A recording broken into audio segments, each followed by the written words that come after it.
Field marshal Sam मैनिकशॉ ने कहा था, यदि कोई व्यक्ति आपसे ये कहे कि उसे डर नहीं लगता तो या तो वो झूठ कह रहा है या फिर वो भारतीय सेना में है। इन दोनों बातों में सच्चाई कितनी है ये पूरे विश्व ने देखा है। बोफोर्स का इस्तेमाल 1999 में कारगिल में हुआ था और तिरंगा लहराने में भारतीय सेना को सफलता हासिल हुई थी। लेकिन पूर्वोत्तर भारत में भी बोफोर्स का इस्तेमाल लगातार हो रहा है। अरुणाचल हो या सिक्किम हो, और इस पूरे स्ट्रेच में यानी कि सिक्किम से लेकर अरुणाचल प्रदेश तक जहाँ जहाँ चीन के साथ सीमा है वहाँ वहाँ बोफोर्स की तैनाती रहती है। दो बातें, पहला कि चीन अपने मंसूबों से और चालसाजी से बाज नहीं आया है। गलवान में जो हुआ, उसके बाद डोकलाम में जो हुआ, 2017 के बाद 2020, चीन की इन सारी बातों को ध्यान में रखते हुए भारतीय सेना ने हर वो चाक चौबंद व्यवस्था की है। बोफोर्स इन जगह जगह पर रखी गई है। लेकिन भारतीय सेना के लिए भी एक चुनौती है, वो है रास्ता।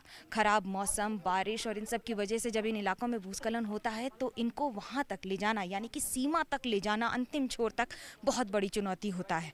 इसको ध्यान में रखते हुए जहां सरकार की ओर से बार बार रास्ते सुधारे जा रहे हैं, तो वहीं दूसरी ओर चीन की तरफ से यानी कि चीन की सीमा के परे, उस तरफ, पहाड़ों के उस तरफ इतनी तैयारी कर ली है चीन ने कि शब्दों में बयां करना मुश्किल होगा। ये बात दोनों सरकारें जानती हैं। दोनों बातें ये भी ध्यान में रखा जाता है कि चीन ने जिस तरह से 4 लेन हाईवे बना दिए हैं, उसे चुनौती देना भारत की सेना के लिए सबसे बड़ी मुश्किल होगी।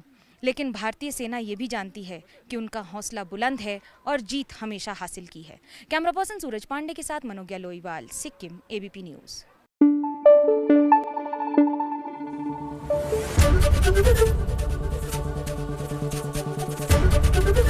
एबीपी न्यूज़ आपको रखे आगे।